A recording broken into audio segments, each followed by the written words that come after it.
Hoy quería hablar de lo que Dios demanda de nosotros, en el trabajo. Lo que Dios demanda de nosotros podría ser. Lo que pasa es que si ponía como, por ejemplo, empleado, no iba a encerrar a los que son jefe o al que es autónomo. Entonces, lo que Dios demanda de nosotros en el trabajo, que ahí encierra muchas cosas. Encierra si sos empleado, si sos jefe, si sos autónomo, si... No, esto es cronómetro. Si es el trabajo en tu casa, si sos ama de casa, el trabajo en el servicio puede ser en la iglesia, inclusive el trabajo con los demás, o sea, tal vez haciendo un bien a los demás, es trabajo. Ahora vamos a ver la definición, pero quería empezar diciendo que el trabajo, esto que tiene varias facetas, ya vamos a ver algunas, pero en realidad es una idea de Dios, el trabajo, así como la familia y otras cuestiones que son diseño e idea, autoría de Dios. O sea, cualquiera que diga yo inventé el trabajo, le agarra el, ¿cómo se llama? El copyright, ¿no?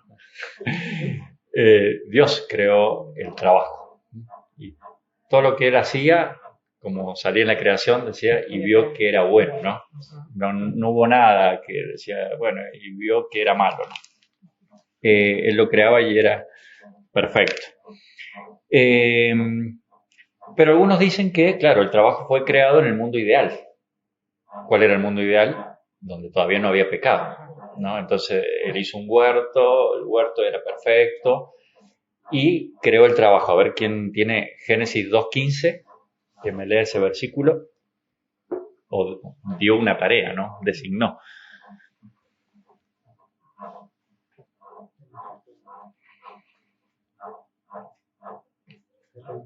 Génesis 2:15, ¿lo tenés, Mer? Sí. Dice. Tomó pues Jehová Dios al hombre y lo puso en el huerto del Edén para que lo labrara y lo guardase. Bien, entonces ahí ya le dio un trabajito, podríamos decir una changa, ¿no? Le dio un trabajo al hombre que lo labrase o lo labrara y lo cuidase, así es. Entonces algunos dicen, bueno, ese era el trabajo en un mundo, podríamos decir, ideal. Pero nosotros ahora estamos en un interín, por así decirlo, en donde ese mundo ideal ya pasó porque el hombre cayó, ya está el pecado presente y, esto no va a salir en la grabación mímica, ¿no? En un futuro tenemos también lo prometido, que también es ideal, ¿no? Entonces tenemos lo ideal que pasó, lo ideal que va a venir y nosotros estamos en un interín donde reina el pecado, ¿no? Pero aún en este interín, vamos a ver algunos ejemplos, que el trabajo es una bendición. El trabajo es una bendición. Los judíos, estaba mirando un poquito de historia, dice que le enseñaban, los padres a los niños, cada uno le enseñaba desde muy chiquito un oficio. Y de hecho dice que el padre que no le enseñaba un oficio a su hijo, dice que le decían que estaba educando un criminal. Así decían. Como que yo llegaba y le decía, o alguien venía y me decía a mí, che, ¿qué oficio le está enseñando vos a Adriel? No, que él vea cuando sea grande a ver qué es lo que quiere ser. Esa persona, ese padre, era considerado que estaba educando un criminal. Así lo tenían ellos, digamos, sabido. Decía que en este interín, el mismo Señor Jesús, el Hijo de Dios, si había alguien que no tenía necesidad de trabajar, era el Señor Jesús. Porque era el dueño del mundo. El dueño del mundo. Aquel que podía hacer un chasquido con los dedos, perdón, ni siquiera hacía falta el chasquido de los dedos, y él podía multiplicar los panes, los peces, convertir el agua en vino y 10.000 milagros más. Si había alguien que no necesitaba trabajar, era el Hijo de Dios, el Señor Jesús. Y sin embargo, él estuvo muchos años, podríamos decir, cumpliendo la voluntad de su padre terrenal. Él trabajaba Hay una referencia en Marcos 6:3, después si lo quieren buscar, donde se lo menciona a él como el carpintero. Así que seguramente el Señor Jesús, bueno, como cualquier carpintería, haría trabajos de tal vez proveer muebles o no sé qué es lo que fabricarían, pero en una carpintería de esa época me imagino que muebles, implementos agrícolas, yugos y un montón de herramientas para todo el pueblo de Nazaret. Y el Señor Jesucristo trabajaba y sin duda, ese trabajo debe haber sido parte de la preparación que él tuvo. Él era el Hijo de Dios, todo lo sabía, pero también era humano y enfrentaba algunas cuestiones que todo humano enfrenta, ¿no? El Señor Jesús trabajó y sin duda esto fue también de bendición, ¿no? ¿Quién me busca Eclesiastés 3, 12 y 13? Iba a decir que Eclesiastés está lleno de referencias. Sí, hay un montón de versículos, pero bueno. Eclesiastés 3, 12 y 13.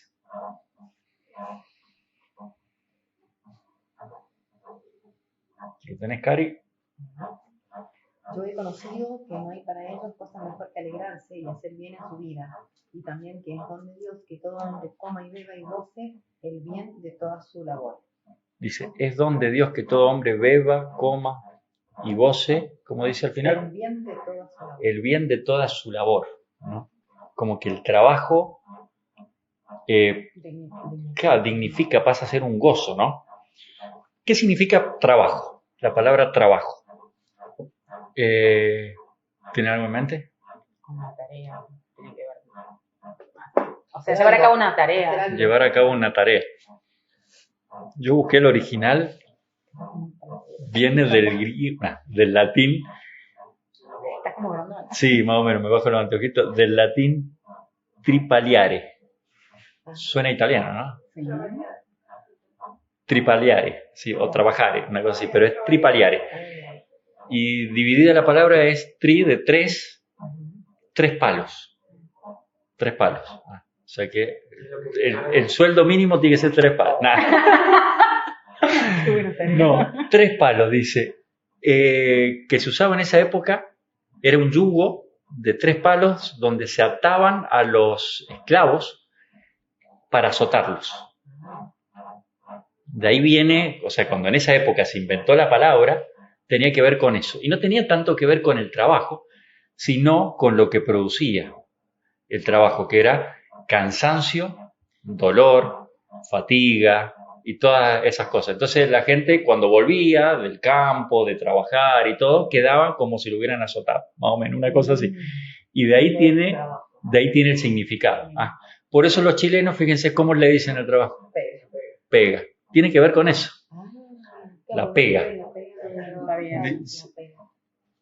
Con una pega.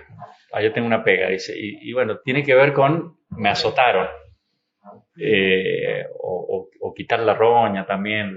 Dice que sacar la mugre. Sí, eso es pegar. Eso es pegar. O un trabajo muy pesado. Claro, bueno, el asunto es que ese es el original. Fíjense, el trabajo tiene que ver con un sacrificio bastante importante. O sea, trabajaba la gente todo el día y quedaba como si le hubieran dado una paliza, literalmente. Efesios 6, 5 y 9. A ver si lo tenés vos, Ger. Ahí donde quedamos, vieron que venimos con Efesios con un poco el rol del marido, de la esposa, de los hijos, de los padres, y ahora seguimos un poco con el trabajo o con el rol del... ¿Cuánto? Efesios 6, del 5 al 9. Siervos, obedecer a vuestros amos terrenales con temor y temblor, con sencillez de vuestro corazón como a Cristo, no sirviendo al ojo como los que quieren agradar a los hombres, sino como siervos de Cristo, de corazón, haciendo la voluntad de Dios, sirviendo de buena voluntad como al Señor, y no a los hombres, sabiendo que el bien que cada uno hiciere, ese recibirá del Señor, sea siervo o sea libre. Bueno, muchas gracias. Recién decíamos, el trabajo le da a una persona el sentido de dignidad, ¿no? Podríamos decir, el trabajo es la forma más fácil que tenemos de responder algunas preguntas, como por ejemplo, ¿qué haces? ¿no? ¿Vieron cuando alguien nos dice, ¿y vos qué haces? ¿Qué haces si yo te digo mujer? Y depende. ¿En qué situación me lo preguntas? Bueno, pero bueno, claro, con el sentido ¿no? Uno le dice, che, ¿y vos a qué te dedicas? Y ahí sí la encaramos para ese lado, ¿no? ¿Qué hacer? Y bueno, él podría decir, bueno, hago muchas cosas, pero entre una de ellas, Soy controlador. de vez en cuando Voy al aeropuerto. voy al aeropuerto y me dan una paliza. Dice, claro, trabaja, ¿no? Decíamos, es la forma más fácil de responder la pregunta ¿qué haces? O incluso ¿qué eres? Porque si alguno le pregunta ¿vos qué sos? También suelen responder soy abogado, soy carpintero, soy esto, ¿no? Así que bueno. Pero fíjense acá que leímos en Efesios, dice siervos, podremos tomarlo esto como también empleados, ¿no? Para contemporaneizarlo un poquito. Siervos, dice, obedeced a vuestros amos terrenales con temor y temblor, con toda sencillez de vuestro corazón. Y me gusta, subrayé yo esta parte, dice, como a Cristo. Como a Cristo. Después sigue, no sirviendo al ojo, o sea, dice, no estén atentos. Yo tenía compañeros que cuando el jefe pasaba se ponían a hacer y cuando no, tomaban mate. Eso es servir al ojo, ¿no? Dice, como los que quieren agradar a los hombres, sino como siervos de Cristo. Acá ya es un poquito más complicado porque el ojo de Dios te está mirando siempre. No es que en algún momento se va. De corazón, haciendo la voluntad de Dios, sirviendo de buena voluntad. Otra vez vuelvo a repetir, recién decía como a Cristo, ahora dice como al Señor. Y no a los hombres. Dice, sabiendo que el bien que cada uno hiciere, ese recibirá del Señor, sea siervo o sea libre. Acá aclara un poquito lo que termina diciendo en el versículo 9, dice que para él no hay acepción de persona, digamos, somos todos iguales, por eso decía también que decíamos que el trabajo dignifica, ¿no? Pero hasta acá vemos una faceta del trabajo y decíamos recién que el trabajo es una bendición, el trabajo dignifica, aún en este interín de pecado, el mismo Señor Jesucristo trabajaba, o sea que era algo importante, algo necesario, pero Génesis 3.19, si lo tenés, Adriel, Con el sudor de su rostro comerás el pan hasta que vuelvas a la tierra, porque de ella fuiste tomado, pues polvo eres, y al polvo volverás. dice, con el sudor de tu rostro, ¿cómo dice? Comerás el pan. Comerás el pan, dice, hasta que vuelvas a la tierra, o sea, hasta la muerte, más o menos. Entonces, No se jubilaban.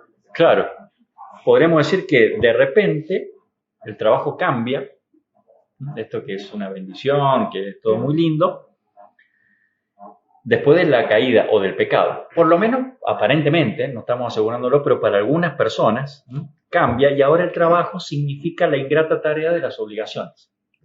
Ya no es algo tan lindo, una bendición, qué sé yo, sino ya pasa a ser algo ingrato. Y encima, hasta la muerte. O sea, es como que no hay mucha alternativa en ese caso.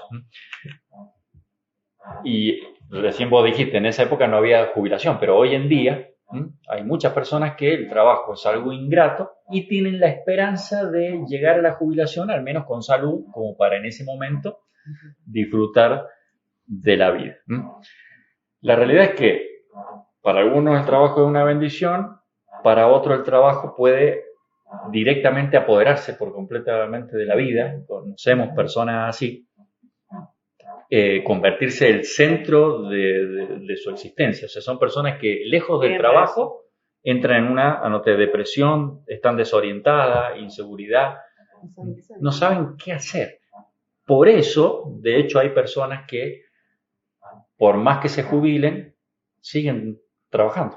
Nos decía el que te vendió el auto, que era el médico pediatra, dice, yo ya estoy jubilado, pero sigo yendo. Dice, porque si no, ¿qué hago acá en casa?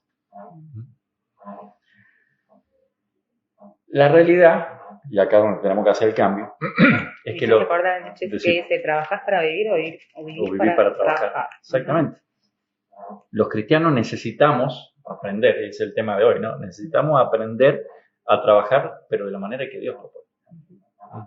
que es bastante diferente a la que el mundo nos propone. El trabajo es más que solo una necesidad económica, que es lo que todo el mundo plantea. Vos querés tener, trabajar, vos querés trabajar, está bien, pero el trabajo es más que solo una necesidad económica. La persona es más que un simple número, que un simple empleado. Eso se lo decimos siempre por ahí a las personas, ¿no? A veces nosotros hacemos esfuerzos que tienen que ver hasta con nuestra salud. Hay muchas fábricas acá en San Luis que todos los meses le dan a sus empleados una caja así de leche, de lácteos. ¿Por qué le dan esa caja? Para que se desintoxiquen o para tratar de revertir los efectos tóxicos que tienen los productos con los que están trabajando. Y yo digo, uno es mucho más que un empleado, es mucho más que un número. El trabajo es mucho más que algo solamente económico.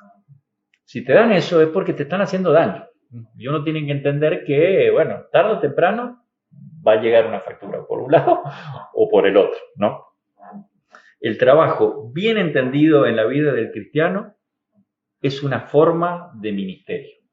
Esta frase es muy buena, casi para poner en un cuadrito. El trabajo bien entendido en la vida del cristiano es una forma de ministerio. Es la expresión, o sea, es lo visible de su relación con Dios. Es un testimonio. Es un testimonio. Hechos 20, 34 y 35.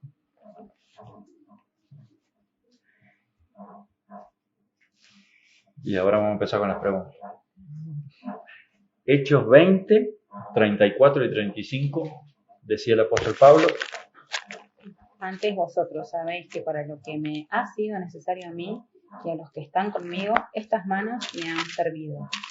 En todo os he enseñado que, trabajando así, se debe ayudar a los necesitados y recordar las palabras del Señor Jesús que dijo, más bienaventurado es dar que recibir. Perfecto. Fíjense que recién decíamos que hay personas que su vida es el trabajo, que no le puedes sacar de ahí porque se mueren, se deprimen, todo. Y hay otras personas que tal vez se conforman con mucho menos, que son el otro extremo. ¿Ah? Digamos, hay que enseñarles a que el trabajo dignifica, a que dice más bienaventurado, estas son palabras del Señor Jesucristo, dice el apóstol Pablo, recordando las palabras del Señor Jesús, más bienaventurado, o sea, vas a ser más feliz si das en vez de recibir. Entonces, tenés que trabajar para poder dar.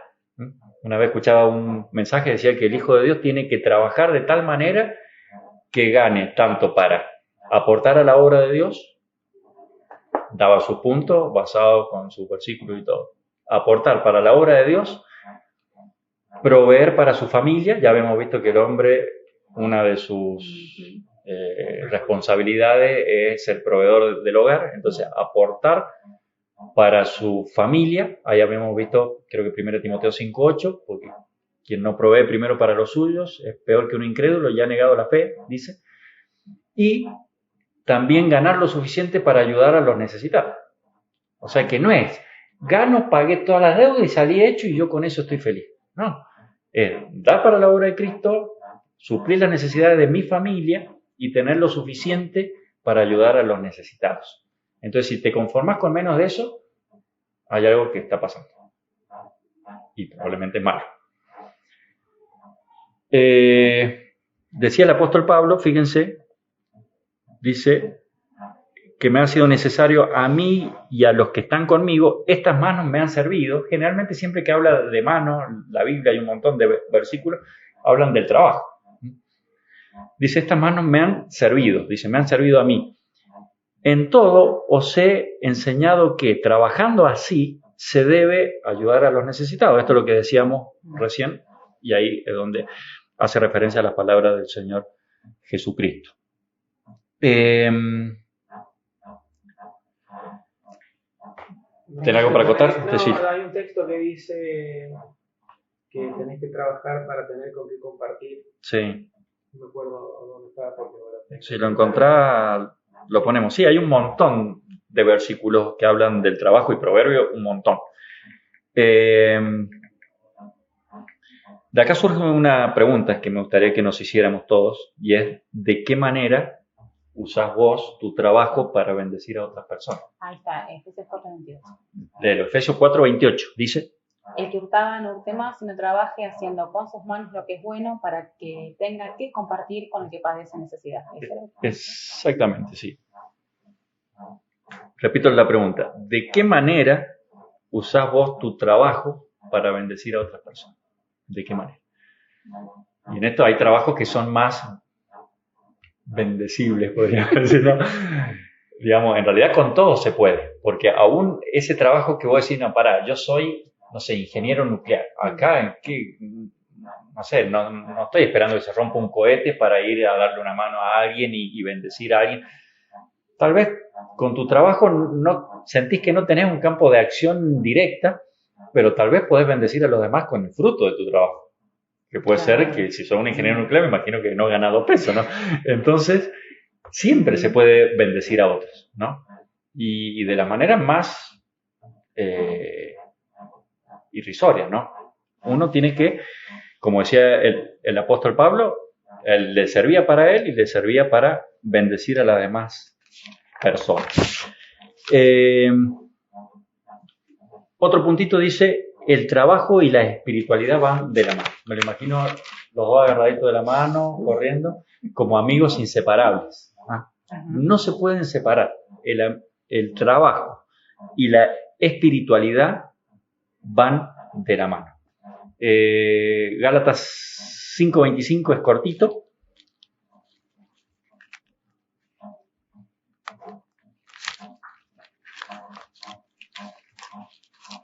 Como dice, si viven en el Espíritu,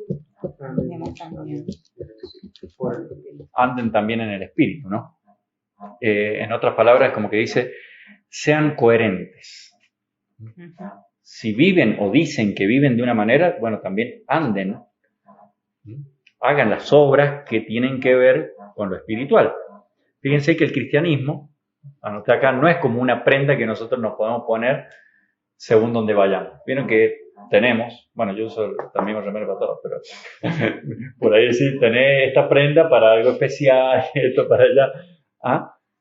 El cristianismo no es como una prenda que nos podemos poner solo cuando vamos a la iglesia, o solo cuando vamos a determinado lugar o cuando estamos con mi familia. Cuando voy al trabajo me lo saco, o cuando me enojo me lo saco, o cuando no tengo ganas me lo saco.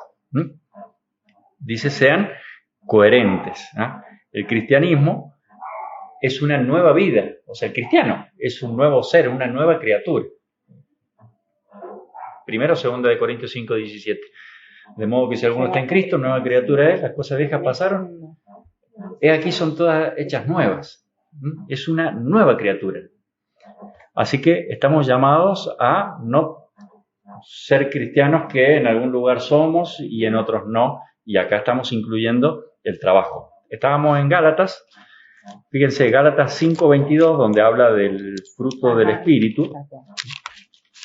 Gálatas 5:22 dice, por ejemplo, que Melba, en su trabajo, al igual que Darío, Karina y todo lo que estamos acá, dice que tiene que hacer su trabajo con amor. Recién veíamos que como a Cristo, como para el Señor. Dice, con amor, con gozo. O sea que ya no es trabajo, sino con gozo, transmitiendo paz, llena de paciencia, de benignidad, de bondad, de fe, de mansedumbre. Tiene que tener un carácter templado, templanza. Contra tales cosas dice, no hay ley. Y el 24, pero los que son de Cristo han crucificado la carne con sus pasiones y deseos. O sea, también tiene que ser una persona que ya crucificó las cosas de la carne. O sea, todo eso quedaron en la criatura anterior. Ahora somos nuevas criaturas. Si vivimos por el Espíritu, el versículo que acabamos de leer recién, andemos también por el Espíritu. Veía una historia de un hombre que fue a cuidar a un amigo a un hospital que estaba moribundo, ya estaba que se moría. Entonces fue y se quedó, o sea, fue a visitarlo con la misión de quedarse, bueno, hasta que muriera. Dice que se sentó al lado y veía cómo cada 10, 15 minutos entraban enfermeros a cambiarle el suero, controlarle, darle un inyectable, bueno, lo que pasa siempre. Y dice que entraban diferentes personas, porque cada uno tenía una tarea distinta, inclusive había cambio de turno, entonces a la mañana era una persona, a la tarde otra. Todo el movimiento normal de un hospital. Pero dice que empezó a haber semblantes y actitudes distintas en las personas que entraban. Entonces entraba un enfermero, no decía ni buen día, le ponía lo que tenía que poner mientras tal vez escuchaba música o mientras mandaba un mensaje de texto y se iba. Y después venía otro, tal vez con mucho más dedicación, saludaba, buen día. Se notaba que se quedaba un rato más configurando ¿vieron el estrangulador del suero? Que es difícil a veces doblar la chapita para que la gotita caiga exacto. Algunos, bueno, lo dejaban, sí, se iban, otros se esmeraban más en hacer las cosas bien. Entonces empezó a notar ahí que había un patrón y dice que empezó a entablar, cada vez que entraban los enfermeros, empezó a entablar una charla con ellos. Viene cómo se rompe el hielo, qué tiempo loco que las preguntas que siempre se hacen, para preguntarle dónde habían estudiado. Entonces uno decía, yo estudié acá, yo estudié allá, y encontró un patrón, que todas las personas que hacían las cosas con cierta dedicación, con amor, con paciencia, habían estudiado en el mismo lugar. Que era la Universidad de Florida, no sé qué. Habían recibido una enseñanza diferente. Bueno, este hombre murió y este amigo que lo cuidaba, esto es una historia real, este amigo que lo cuidaba tenía mucho dinero. Así que fue a donde estaba ese instituto, hizo una importante donación, $100,000. Donó. Nunca supo quién había puesto la semilla, pero él concluye que evidentemente había una persona, tal vez un profesor, tal vez un maestro, alguien había en esa institución que había dejado una huella muy profunda en los alumnos. No se me pone la piel de gallina. Totalmente. Había dejado una huella muy profunda en sus alumnos y había conseguido que años después, que kilómetros de distancia, estas personas hicieran las cosas con amor. Con amor, con benignidad, con paz, con gozo, y eso se notaba. Entonces este hombre fue e invirtió ahí. Colosenses 3:23, el pasaje paralelo al de Efesios. Exactamente, si lo tienen, léanlo.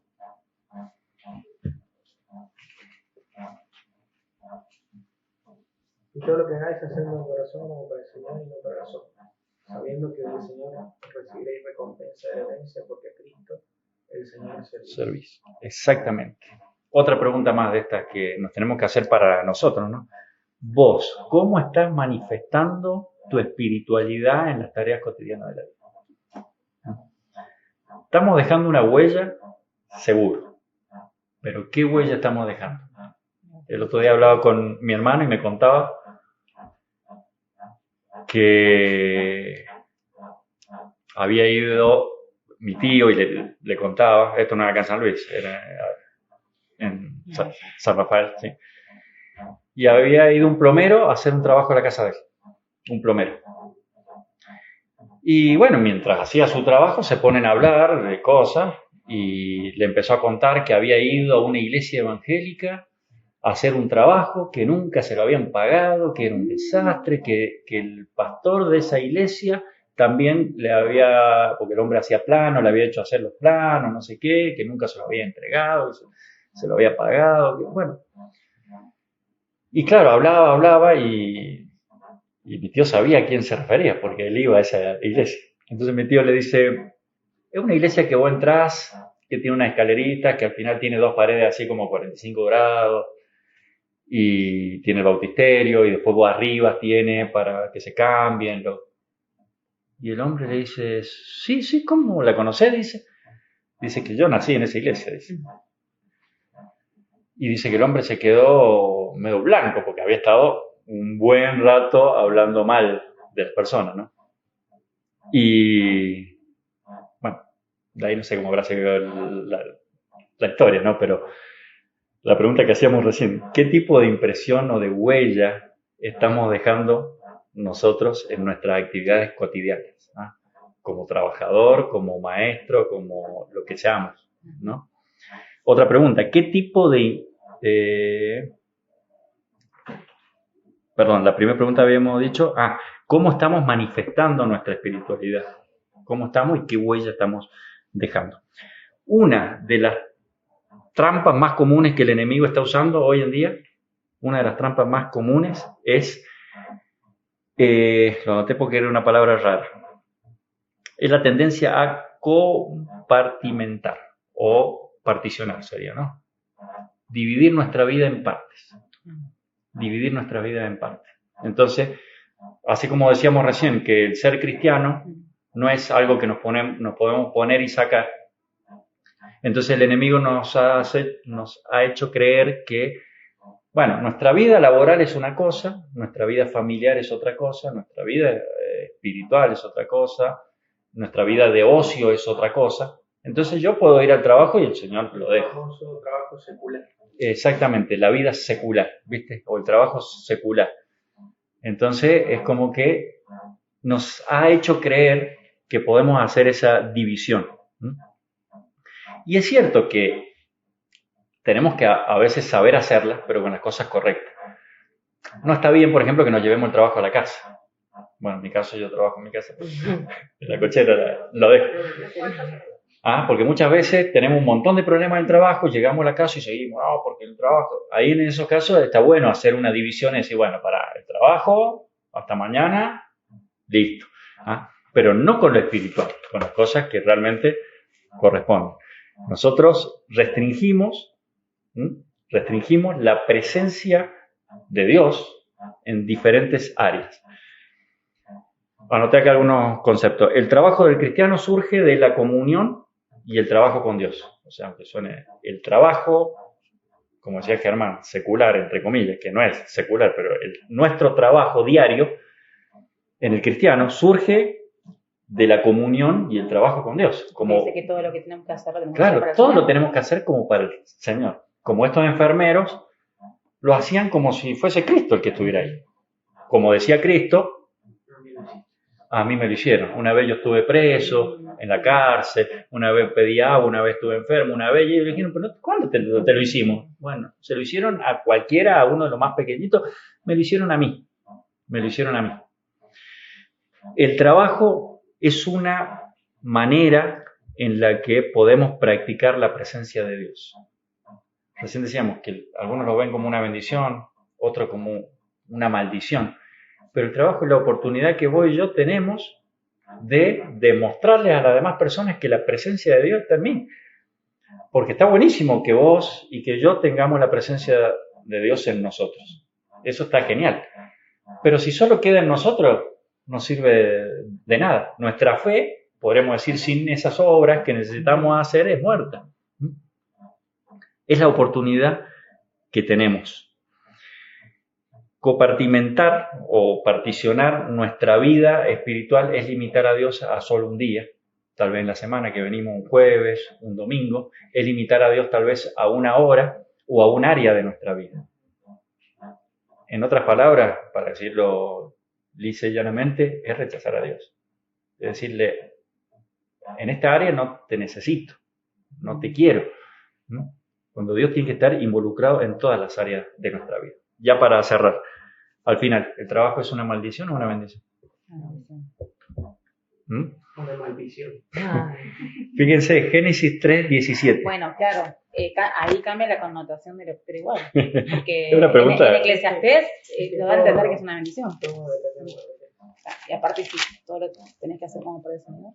Bueno, algunos dicen que es una maldición porque ahora el hombre con el sudor de su frente tiene que ganar. Antes tenía todo en el huerto, pero Génesis 3:17 dice, y al hombre dijo después del pecado, ya estamos en el capítulo 3, por cuanto obedeciste a la voz de tu mujer. Por eso, ojo con obedecer a la voz de tu mujer. Dice, y comiste del árbol del que te mandé diciendo, no comerás de él, maldita será la tierra por tu causa, con dolor comerás de ella todos los días de tu vida. Pero fíjense que maldijo la tierra, no maldijo el trabajo. Así que el trabajo es una bendición. El trabajo es una bendición porque es idea, creación, diseño y surge de la creatividad de Dios. Pero nosotros muchas veces lo convertimos en una maldición. Ahí está, ¿viste? Que Está bien, pero está mal, pero está bien. ¿Ah? Pero no tan mal. El trabajo es una bendición, pero a decir verdad, muchas veces lo convertimos en una maldición. ¿Por qué? Porque por la monotonía, por exceso de trabajo, por sobrevaloración del papel que tiene el trabajo en nuestra vida. Ya dijimos que el trabajo no es solamente para un fin económico, sino tiene otras implicancias. Pero fundamentalmente lo convertimos en una maldición cuando dejamos a Dios de lado. Ahí está la clave. Cuando dejamos a Dios de lado y nosotros cumplimos para servir al ojo, para quedar bien con nuestro patrón, cuando muchas veces creemos que aprovechamos las oportunidades y no vemos que lo tenemos que hacer para el Señor. Imagínense el caso mío. Bueno, yo hago mecánica. Se rompe un auto por ahí cerca y yo voy y veo, mira, una familia que viene de viaje, que no conoce el lugar, no conoce a otros mecánicos, tiene que arreglar el vehículo sí o sí. Y yo ahí tengo dos opciones. Digo, bueno, aprovecho la oportunidad y le cobro, lo mato. Total, soy el único que se lo puede arreglar en ese momento, en esa situación. O lo hago como para el Señor. O lo hago como para Cristo. Entonces, ¿es responsabilidad nuestra involucrar al Señor en nuestro trabajo o no? Es responsabilidad nuestra que el trabajo sea o una maldición o que sea una bendición. Nada más. Oramos. Te damos gracias a nuestro Padre. Gracias por tu palabra. Gracias porque cada uno de nosotros somos instruidos, somos enseñados con tu consejo. Gracias te damos, Señor, porque siempre nos das la libertad para elegir. Lamentablemente, Señor, la mayoría de las veces elegimos mal. Te pedimos perdón por nuestros errores, pero te queremos pedir que seas nuestra guía, que cada decisión que tomemos, Señor, esté basada en tu palabra, queriéndote agradar a ti, y que, Señor, podamos seguir aprendiendo cada día más de ti. Te queremos pedir también en esta hora, Padre, por aquellos hermanos que no están aquí presentes. Tú conoces las necesidades, tú conoces los motivos que cada uno tiene. Te queremos pedir que tu bendición, tu compañía, tu cuidado sea con cada uno de ellos. Y a nosotros que estamos acá, Señor, que nos despidas con tu más rica bendición. Oramos, Señor, todas estas cosas las dejamos en tus manos, en el nombre de Cristo Jesús. Amén.